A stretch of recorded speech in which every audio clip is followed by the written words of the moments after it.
હમણાં એક મારો મિત્ર મારી પાસે આવ્યો, હાર્દિકભાઈ, મને કહે કે જિંદગીથી કંટાળી ગયો છું. મેં કેમ? એ કે મારી 35 વર્ષની ઉંમરમાં કઢી ખીચડી સિવાય મેં બીજું કાંઈ ખાધું નહીં.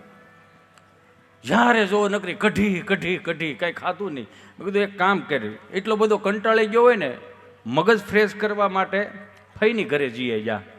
ફઈની ઘરે ગયો તો 2 દી થયા પાછો આવ્યો અને હાવ કવઠાઈ ગયેલું મોઢું. મેં કાં શું થયું? એ કે વાંધો કાંઈ નહોતો. ફઈની ઘરે ગયો ને તો ફઈને એમ કે મારા ભાઈનો દીકરો આવ્યો છે, ત્યાં જેવું રસોઈ બનાવતો એવું આપણે અહીંયા રસોઈ બનાવી. એને સુરમાના લાડવાય કઢી બનાવી.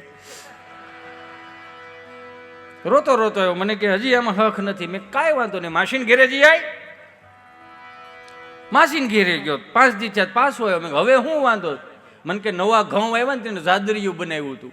તો કે જાદરીએ કઢી બનાવી.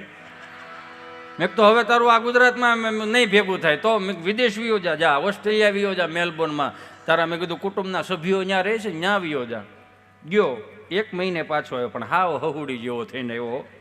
મેં કાં શું થયું? એ કે ભાઈ વાંધો કાંઈ નહોતો. જેની ઘરે જમવા જાવ ને 3-4 જાતના બાઉલ ને બાઉલનું શીપ ઉચકાવીને જોયું તો હરગવાની કઢી, મરસાની કઢી. પછી તો હું ઠેકો કઢીને મેં પૂછ્યું કે આ પાસપોર્ટ ને વિઝા મારી પાસે હતા, કઢી તારી પાસે ક્યાંથી આવ્યા?